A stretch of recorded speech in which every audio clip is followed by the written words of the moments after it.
Le 125e congrès des sapeurs-pompiers s'est ouvert ce matin à Bourg-en-Bresse, dans l'Ain.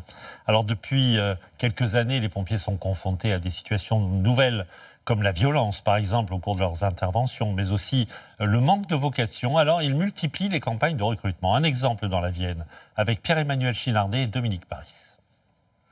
Charroux, 1200 habitants, son clocher, sa caserne et ses 26 pompiers.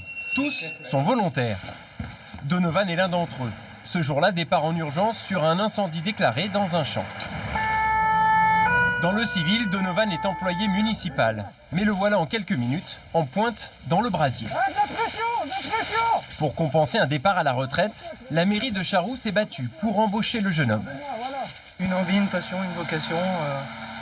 Pour moi, je sens le besoin en fait, d'aller au secours des gens. Et je suis volontaire. Et je vais y retourner. Grâce à cet emploi, Charroux dispose d'une garde pendant la journée pour intervenir rapidement.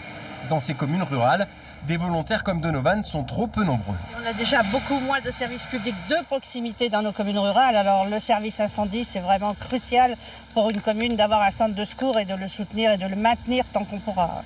Je vais brancher ça sur le masque, respirer un grand coup. Voilà. Dans la Vienne, il manque une centaine de volontaires. En cause, les contraintes horaires ou la mobilité professionnelle. Alors il faut sans cesse recruter, dans les collèges notamment. Ça va éviter le rayonnement. 3 sections de cadets de la sécurité civile ont été créées, des formations pratiques pour susciter les vocations. Ça me permettrait, si ma famille elle est en danger, de pouvoir les sauver. On est dans une cour de récréation, donc c'est leur milieu. Et donc venir à leur contact, effectivement, c'est leur permettre de comprendre un peu mieux notre environnement, notre organisation, pour qu'ils puissent l'intégrer d'ici quelques années. Dans la Vienne, on a aussi choisi l'humour et les réseaux sociaux pour féminiser les équipes. Un clip pour que les femmes s'engagent.